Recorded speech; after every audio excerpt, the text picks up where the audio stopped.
내 나이 58이 되고 나서야 비로소 지난 세월이 얼마나 빠르게 지나갔는지 실감하게 되었다. 나는 늘 바쁘게 살았다. 숨을 고를 틈도 없이 앞만 보고 달렸다. 내가 선택한 삶이기보다는 그저 버티고 남아서 살아낸 삶이라는 표현이 더 맞을 것이다. 남편이 교통사고로 세상을 떠난 건 아들이 겨우 8살이던 때였다. 나는 그 순간부터 한 번도 쉬어본 적이 없다. 한 푼이라도 더 벌어야 했으니까. 아이가 아프면 병원비도 내가 벌어야 하고 학용품이 다르면 그것도 내가 채워야 했다. 내 손이 갈라지든 허리가 휘든 그건 중요하지 않았다. 그저 아이만 무탈하게 커주길 바랄 뿐이었다.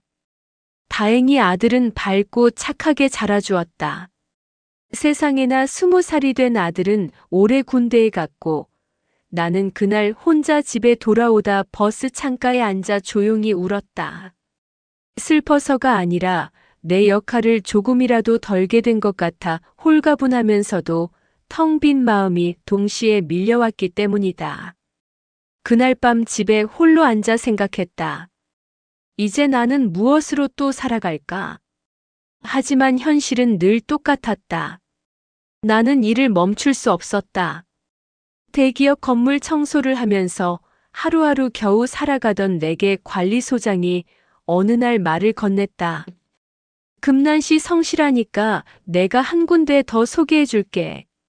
조용한 빌라인데 청소만 잘하면 힘들지 않을 거야. 나는 그 말이 고마워서 고개를 끄덕였다. 새로운 일자리라니 나쁠 게 없었다. 그렇게 나는 작은 빌라 청소를 처음 맡게 되었다. 그리고 그날 나는 내 인생에서 또 한 번 예기치 못한 문을 마주했다. 빌라 앞에 도착하자 햇살이 유난히 부드러웠고 봄바람이 가볍게 골목을 스쳤다. 나는 작은 청소도구들을 가방에 챙겨 들고 건물 안으로 들어갔다. 복도 벽에 오래된 액자들이 걸려 있었고 계단 모서리는 잘 닦인 흔적이 보였다. 누군가 이곳을 꾸준히 관리하고 있다는 느낌이 들었다. 나는 먼저 쓰레기통을 비우려고 계단 아래로 향했는데 그 순간이었다. 어떤 남자가 청소도구함 옆에 서서 나를 바라보고 있었다. 처음엔 관리인인가 싶었다. 하지만 그의 눈을 마주치는 순간 마음이 쿵 하고 내려앉았다. 흰머리가 섞인 짧은 머리, 깊게 패인 주름, 그리고 낯선 듯 익숙한 그 눈매. 나는 그 자리에서 한동안 말을 잃었다. 그는 잠시 나를 바라보다가 조용히 미소를 지었다. 금난이 맞지? 나는 숨이 멎는 것 같았다. 어떻게 잊을 수 있을까? 내 첫사랑 박수창. 고등학생이던 시절 내가 가장 많이 웃던 시간이 바로 그 사람과 함께 있었던 시간이었다. 하지만 졸업과 동시에 우리는 서로의 인생으로 흩어졌고 다시는 마주칠 일이 없을 줄 알았다. 그런데 이 빌라에서 다시 만나다니. 나는 겨우 정신을 붙잡고 말했다. 오빠가 여기 왜 있어? 그는 웃으며 말했다. 여기 내가 관리해 금나나. 그 한마디에 또다시 마음이 이상하게 흔들렸다. 그는 늙었지만 여전히 따뜻했고 여전히 나를 금난이라고 불렀다. 그날 이후 우리는 자연스럽게 자주 마주쳤다. 내가 청소하는 동안 그는 정문 앞에서 빗자루를 들고 낙엽을 쓸기도 했고 내가 점심을 대충 편의점에서 때우면 자기 도시락을 반씩 나눠주곤 했다. 금나나 이 나이에 무리하면 안 돼. 그가 내게 건네는 그 한마디가 이상하게 오래 마음에 남았다. 사람은 늙어서 주름이 늘고 허리가 굽어도 말투에 묻은 다정함은 변하지 않는다는 걸 그와 다시 만나며 알게 되었다. 우리는 가끔 건물 옥상으로 올라가 커피를 마셨다. 나는 종이컵에서 피어오르는 김을 바라보며 오랜만에 편안함이라는 감정을 느꼈다. 그는 늦은 나이에 아내를 병으로 떠나보냈다고 했다. 남편을 잃고 살아온 내 이야기와 닮아 있었다. 그렇게 같은 상처를 가진 두 사람은 천천히 가까워졌다. 어떤 날은 그의 목소리가 지나치게 따뜻해서 더는 듣고 있으면 마음이 흔들릴 것 같아 일부러 먼저 내려오기도 했다. 하지만 그럴수록 내 마음은 그에게 조금씩 기울어갔다. 그의 눈이 나를 바라볼 때마다 그 시선 속에 담긴 오래된 기억이 내 가슴에 다시 불을 지폈다. 나는 겁이 났다. 나이 58배 이 마음을 다시 느껴도 되는 걸까? 지금까지 버티느라 단단해진 내 인생이 혹시 흔들릴까 두려웠다. 하지만 어느 날 그는 조용히 말했다. 금나나, 나는 너 좋아한다. 마침표처럼 단단한 고백이었다. 나는 숨을 들이마시고 뒤돌아섰다. 오빠, 나 그런 마음 없어. 하지만 그건 거짓말이었다. 그는 내 말이 거짓인 걸 알고 있었다. 나는 그의 시선을 피해 도망치듯 빌라 밖으로 걸어 나왔다. 하지만 집에 돌아가서 신발을 벗기도 전에 눈물이 터졌다. 왜 그런지 설명할 수 없었다. 마음이 너무 흔들려서 두려웠던 것이다.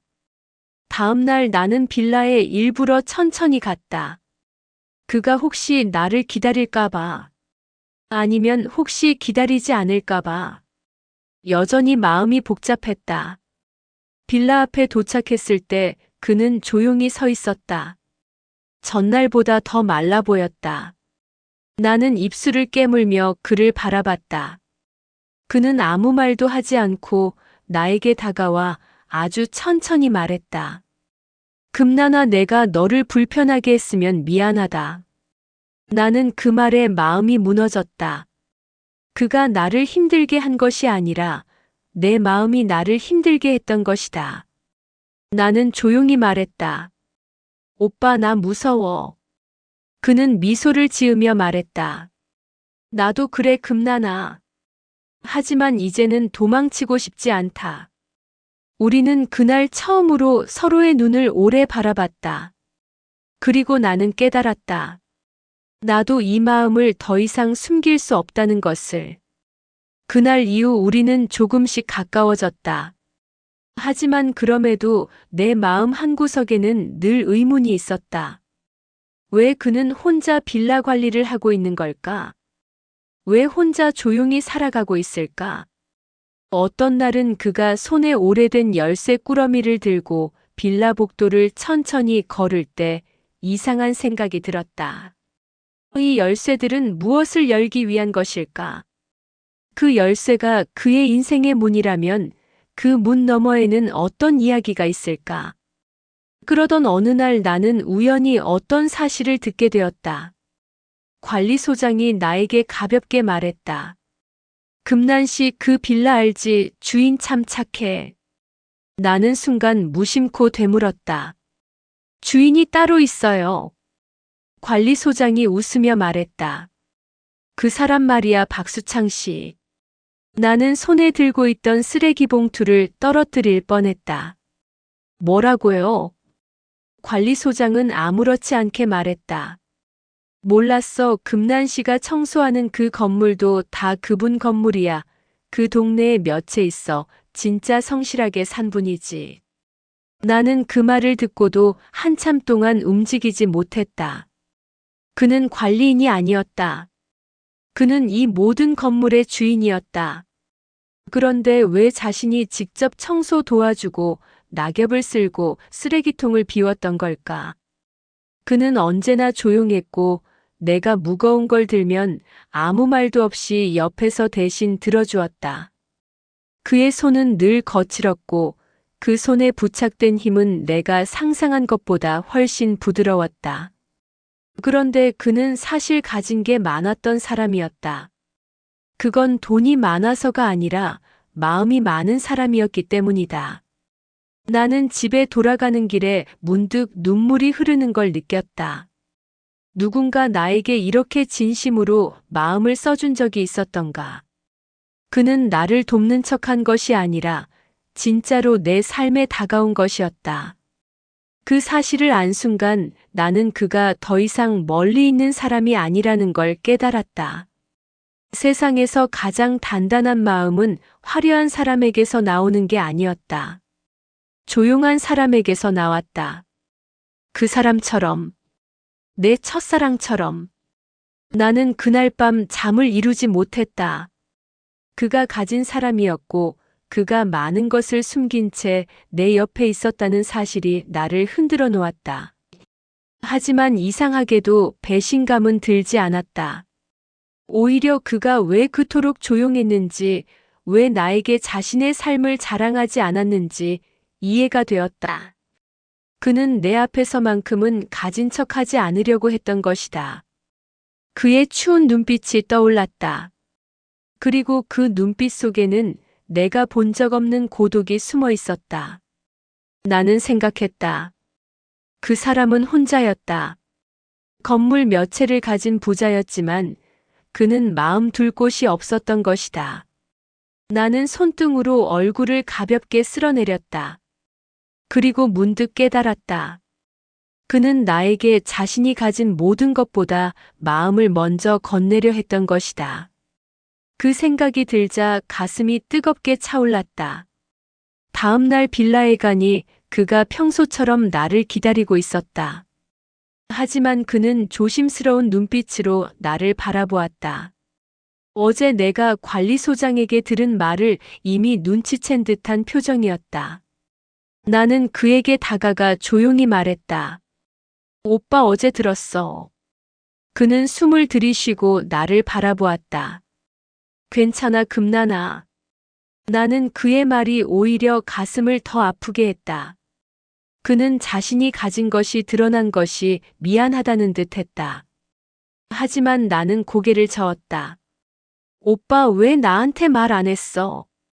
그는 잠시 침묵했다. 그리고 조용히 말했다. 내가 나를 부담스러워할까봐. 단 한 문장이었다. 하지만 그 문장은 내가 견뎌온 세월보다 더 깊은 울림을 주었다. 나는 그에게서 시선을 떼지 못했다. 나도 한평생 무거운 짐을 혼자 지며 살아왔기 때문에 그 마음을 너무 잘 알았다. 나는 말했다. 오빠, 나는 오빠가 가진 게 많아서 좋아하는 거 아니야. 그는 눈을 크게 떴다. 내 말은 거짓이 아니었다. 그의 돈이나 건물은 내게 아무 의미가 없었다. 내가 다시 누군가에게 마음을 열게 된 이유는 오직 그가 나에게 다정했기 때문이다. 그가 내 허리 숙은 자리에서 묵묵히 쓰레기 봉투를 들던 그 순간들 때문이었다. 그가 내 손에 도시락을 쥐어주던 그 부드러운 손 때문이었다. 그날 이후 우리의 관계는 조금 더 편안해졌다. 우리는 서로의 일상을 조용히 나누었다. 나는 아들 이야기를 자주 했다.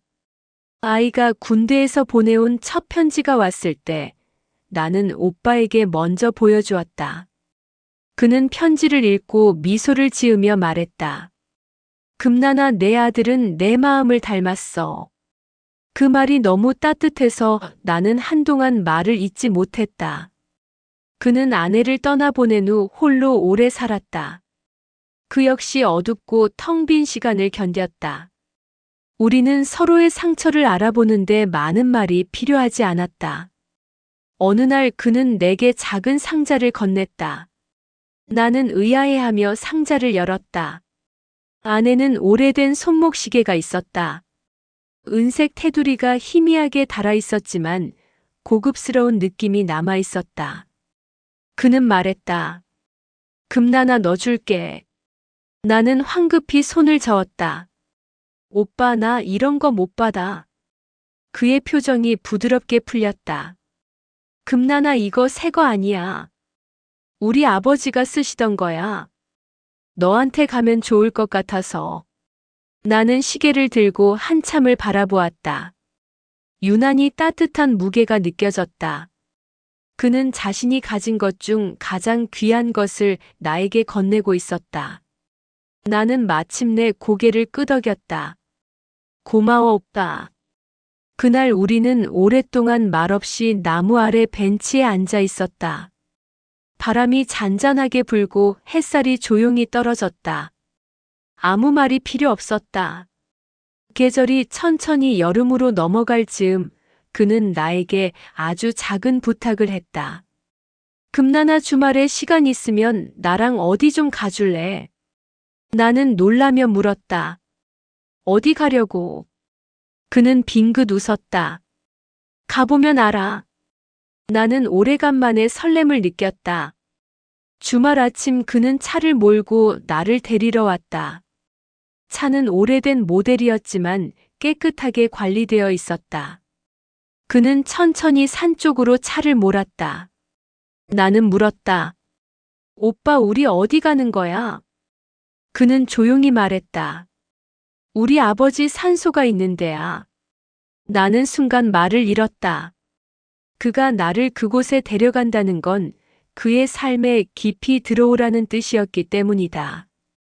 우리는 산 중턱에 있는 작은 묘역에 도착했다. 바람이 서늘했고 나무 사이로 햇빛이 부서졌다. 그는 묘비 앞에 서서 잠시 눈을 감았다. 그리고 조용히 말했다. 아버지, 금난이야. 나는 가슴이 따뜻하게 저렸다. 그는 나를 가족에게 소개하고 있었다. 이 나이에 이런 순간을 맞이할 줄은 상상도 못했다. 나는 묘비 앞에서 조용히 고개를 숙였다. 오빠, 아버지, 잘 부탁드립니다. 그는 눈시울이 붉어졌다. 그날 우리는 산을 내려오며 많은 이야기를 나눴다. 그는 어릴 때의 기억부터 아내와의 마지막 순간까지 천천히 들려주었다. 나는 그 옆에서 그의 모든 이야기를 듣고 있었다. 그의 삶에 들어가는 느낌이 들었다. 며칠 뒤 그는 나에게 작은 방을 보여주었다. 그 방은 빌라 2층 끝에 있는 빈 호실이었다. 그는 말했다. 여기 금난이 거야. 나는 놀라서 물었다. 무슨 소리야, 오빠? 그는 말했다. 월세 필요 없어. 그냥 편하게 지내. 나는 그 말을 듣고도 쉽게 대답하지 못했다. 지금껏 누군가에게 의지해 본 적이 없었다. 늘 혼자 견디며 살았기 때문이다. 나는 조심스럽게 말했다. 오빠, 나는 아직 준비 안 됐어. 그는 웃으며 고개를 끄덕였다. 기다릴게, 금나나. 그 말은 강요가 없었고 온기만 있었다. 그 후로 우리는 조금씩 가까워졌다. 함께 밥을 먹고 함께 장을 보고 비 오는 날엔 빌라 현관에서 나란히 앉아 비를 바라보았다. 삶이 조용히 변하고 있었다. 그리고 어느 날 여름의 끝자락에서 그는 내 손을 가만히 잡았다. 그 손은 따뜻했고 떨림은 없었다. 금나나, 나랑 같이 살아줄래? 이제 남은 세월을 너랑 같이 가고 싶다. 나는 눈을 감았다. 긴 세월 혼자 버틴 시간들이 머릿속을 스쳤다. 하지만 그 시간들이 나를 그의 손으로 이끌고 있었다. 나는 천천히 고개를 끄덕였다. 그래, 오빠. 나도 그랬으면 좋겠어. 그는 미소 지었다. 그 미소는 내가 잊고 지냈던 봄날의 햇살 같았다. 그날 이후 내 삶은 놀랍도록 평온해졌다. 나는 여전히 청소 일을 하며 살았다. 그는 여전히 나를 도우며 지냈다. 하지만 이제 우리는 함께였다. 아들이 휴가를 나왔을 때 그는 수창 오빠에게 정중히 인사했다. 아들은 내 손을 잡고 말했다. 엄마, 잘 됐네. 나는 그 말이 왜 그렇게 고마웠는지 모른다. 우리는 내 식구처럼 밥을 먹었고 웃음이 끊이지 않았다. 가을이 깊어질 무렵 그는 작은 금반지를 하나 내 손에 쥐어주었다. 큰 의미를 담지 않은 단순한 반지였다. 그는 말했다. 금나나, 이제 우리가 서로 지켜주자. 나는 그의 손을 잡고 말했다. 그래, 오빠. 이제 나도 도망 안 갈게. 그의 얼굴에 잔잔한 미소가 퍼졌다. 그리고 우리는 그렇게 늦은 나이에 다시 사랑을 시작했다. 젊은 날처럼 뜨겁지 않지만 그보다 더 단단하고 따뜻한 사랑이었다. 서로에게 기대며 서로의 마음을 조용히 만져주는 그런 사랑이었다. 나는 58배 나이에 다시 사랑을 알았다. 그는 62살의 나이에 다시 행복을 찾았다. 우리는 잃어버린 시간을 후회하지 않았다. 지금 우리가 함께 있다는 사실만으로 충분했다. 내 인생은 이제야 비로소 따뜻해졌고, 내 가슴은 다시 살아났다. 그리고 나는 안다. 남은 세월이 얼마나 될지는 모르지만, 그 세월을 그는 나와 함께 걸어줄 것이라는 걸. 우리의 사랑은 늦게 찾아왔지만, 아름다움은 조금도 늦지 않았다.